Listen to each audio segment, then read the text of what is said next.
Kung napapansin natin sa gawing kanan, sa stained glass, nandyan si Venerable Bishop Luis Amigo, kasama ng mga bata.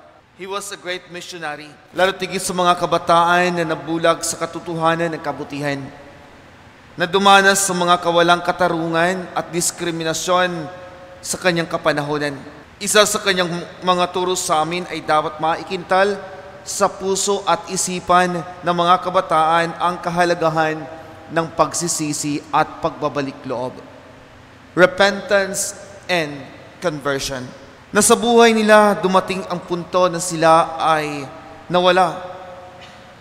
Naging salot sa lipunan dahil sa mga hindi maiiwasang sitwasyon na nag-udyok sa kanila upang gumawa ng masama.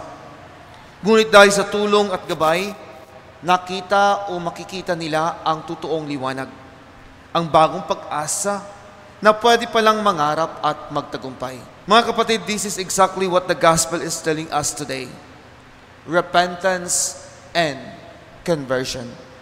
Pagsisisi at pagbabalik loob. Si Kristo ay nagbibigay sa atin ng mga halimbawa kung paano madaig ang pagiging mapagkunwari dahil sa mga maling paniniwala, ideolohiya at mga adhikain, opinyon at pagiging masama o yung paglagay ng tao sa isang box to the extent na siya ay wala ng karapatang magbago. There is no room for him to transform himself and become a better person.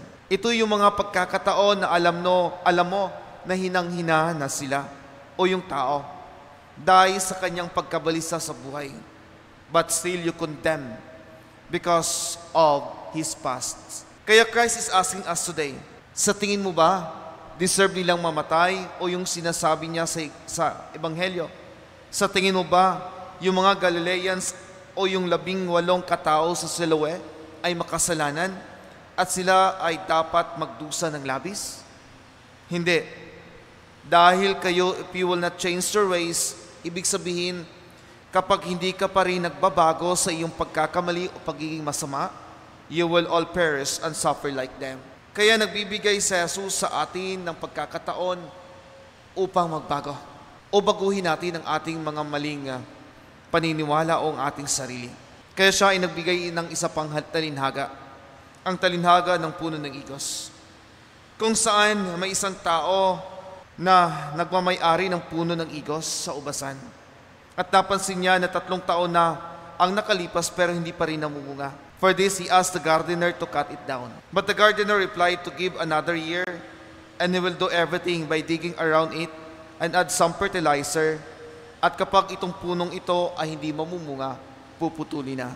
Ganito ang pagiging maawain ng ating Panginoon, na sa pamamagitan ni Jesus, binibigyan tayo ng panahon upang baguhin ang ating mga maling paraan upang magsisi sa ating mga pagkakamali.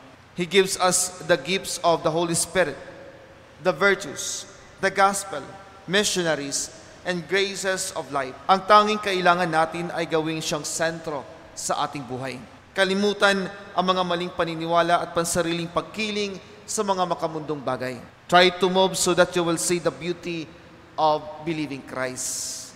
And for this, we are reminded, una, magsisi at patawarin ang mga nakasakit sa atin. Pangalawa, if you want to live a great life, don't allow yourself to be controlled by your personal biases, your own past experiences.